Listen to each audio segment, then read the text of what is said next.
Hello, everyone. Welcome back to another episode of Building Better Bodies with Deven and the Docs.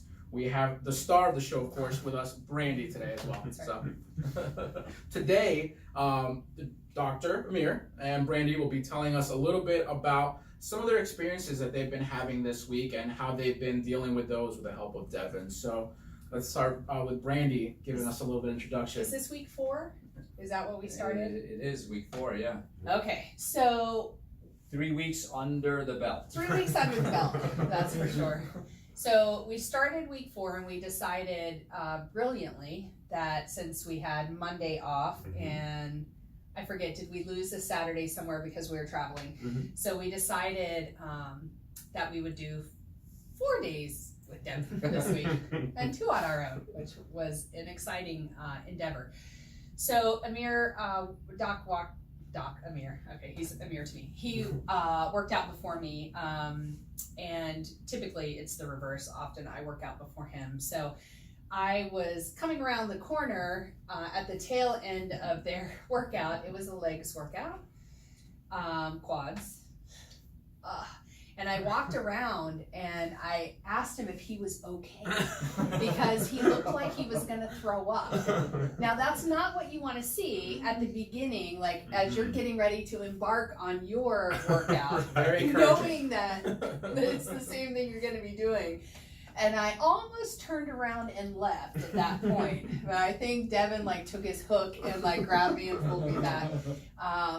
It was probably the hardest workout that we've done so far, but by far. Would you agree? Yeah. I mean, I didn't see what you saw when you saw my face, but it was bad. From behind the eyeballs, yeah. Well, you it wasn't see, much better. So it didn't matter. No, I think I saw double a couple times, and it was serious fatigue. Yep. And I'm still sore 2 days later. Yeah. Good. I mean, to expand on your guys' experience for our viewers at home, I mean, an old adage in bodybuilding is, if we're talking about competitive bodybuilding, on the stage, you look at some of the greatest legends in the sport, they always say, the old saying is that the bodybuilding show is won from the back. Okay, so that means the muscles that are developed on the back, specifically the lats, the glutes, the posterior, the legs, the thighs. So the reason why this adage has rung true after so many years is that these are the largest muscle groups in the body. The latissimus dorsi, from their shoulder all the way down to your lower back, and then obviously your thighs, the muscle group of your thighs, both the quadriceps and the hamstrings. So when these muscles are trained at an effective level necessary for strength increase and growth, they promote the most blood distribution to that area, okay? So the problem is that when you have blood flooding these areas after a particularly strenuous workout, that blood is not necessarily in areas where it would be otherwise, like the stomach, aiding with digestion. So a lot of people who take pre-workout, who take various stimulants, who have a meal too close in proximity before a particularly strenuous back or leg workout, often can have sometimes bouts of nausea, fatigue, the threat of passing out, because the blood is manipulated through a difficult workout into the area where we need it to grow muscle tissue and not necessarily where your body needs it to perform optimum functioning. So what you guys experienced on Monday is an incredible surge of blood to the area we were training, which had various effects. And obviously you both experienced those uniquely, but differently. And one important thing to remember is as we continue to utilize these training tactics, it's going to test us. It's going to continue to test us mentally as well as physically week in and week out as we continue to kind of push ourselves to our limits and define, what effective training really is. Now, Dr. Roberto's probably wondering, what exactly did you make them do that's making them same workouts we were doing. That's just it. So we just took it to the next level. We did. And which is what we want. It is. And a little bit about what was discussed on the last video was talking about, boredom versus, true fatigue and mixing it up, keeping your same because you don't want to change things up too much, but you can do slight variations of the exercises, either changing the order or maybe adding a superset or not a superset, but Drop set, thank you. Mhm. I love how everybody chimes in when I snap. I'm gonna do that more often. But amazing the difference that just a slight change up in that workout, which is what you did with us that day. Oh my gosh. Yeah. I mean, we definitely, I don't know about you, but I hit some records. I had some personal bests that day. Yes, for sure. So it was exciting to be able to see that even through the exhaustion, and I think I might have gotten a little mean at the end. And there may have been a stop talking to me. I won't hold it against you. Thank you. So no boredom, lots of fatigue. Yeah. Touch on that. What did you feel we heard from Brandy. Yeah. How did you experience from that side? You know, I don't know if this is a result of just the hard workout. I seriously doubt what it is. That's what it is. But the next day when I went back into the gym, obviously legs are sore and we're gonna do chest, and I did my warm up and I'm getting ready to go, and we got on the incline bench. I did one set. I got a headache right here on the side of my forehead. Mhm. Then I did the second set. Went up a little bit. I don't know. Did we ever make it to the third set? I don't believe so. Yeah. Either second or third. Either way, it was very Second soon. or third set, the pain got so severe, I couldn't do anymore, and I had to stop and I had to walk out of the gym, which is an emotional defeat in a big way. And so anyways, but you know, we wanted to share that with you too. Is that I have no idea what this headache is for. I went back in the gym this morning and I said, okay, I'm going to combine my chest and back workout and do it today so I can catch up to Brandy. And I went in and I started on the machine where you pull over, and I did a set of that. I jumped on the pec deck and did a set of flies. I'm feeling pretty good. Went back on that, went a little heavier, felt okay. Second set on the pec deck.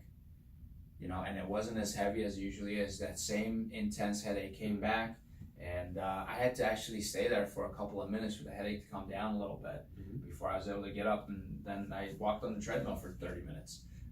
So I'm gonna have to figure out what that is. I have a few ideas what's going on, but I'm gonna take a few days off and see how it goes and work my way back in, hopefully. Yeah. We all have those hurdles to get over at times, you know. Sure. Going through one right now. In terms of for those at home, Deven, what would you recommend? You know, take those few days off, and then once you restart. Absolutely. So there's a few. That's a wonderful, wonderful real life example of a lot of the things that I talk about what makes training effective.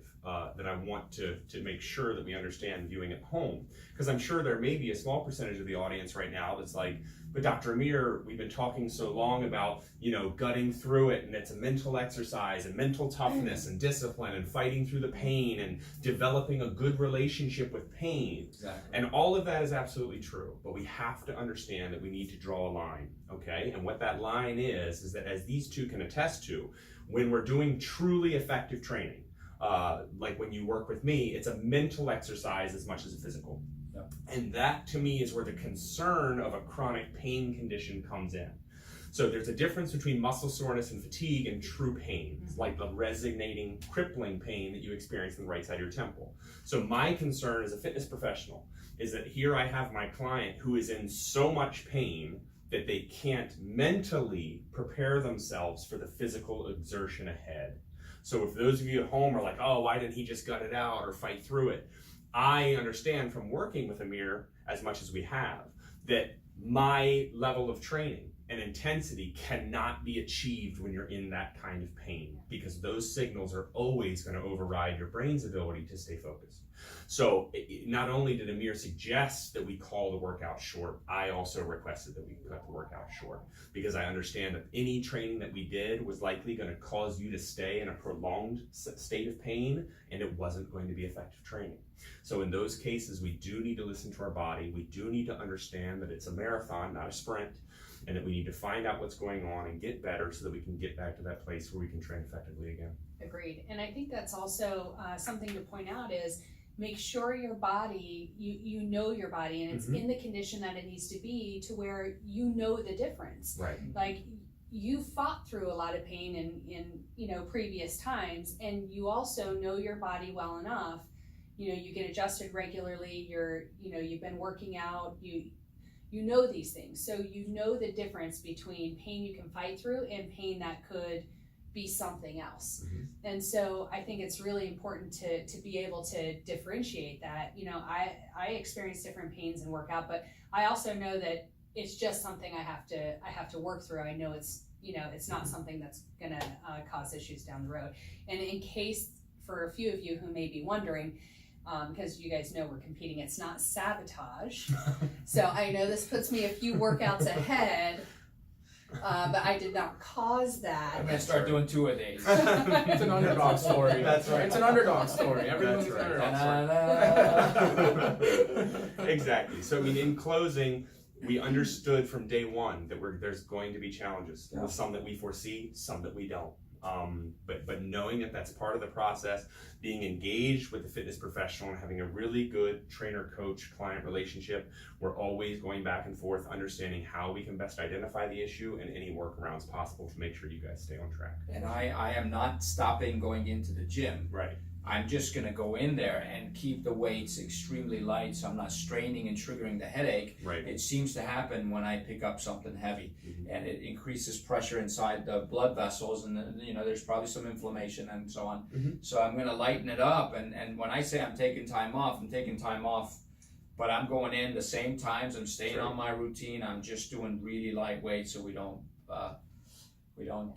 lose momentum. That's right. Yeah. And I know him well enough to know he's following that study where people were doing sets in their head, or they were exercising in their head. And Visualize the growth. So if you know him, you know he's really big on visualization. So he's probably actually outworked me. I'm pumping iron right now. That's right. Heaviest set I've ever done. That's right. Come watch us work out. Come work out with us. Come to One Life South, One Life Fitness South. And it's a great gym. It's a great time. It's a great environment, great staff. Everything is awesome. You'll probably run into us there because we're there a lot now. Just come out, tell them you saw a video, say you want to hang out with us for 7 days. If you like it, you might even stick around, do it longer. Maybe you'll ask Deven to train with you. That's right. You know, and you won't regret that. I guarantee you won't. Yeah, best hour of your day. Thank you. Right on.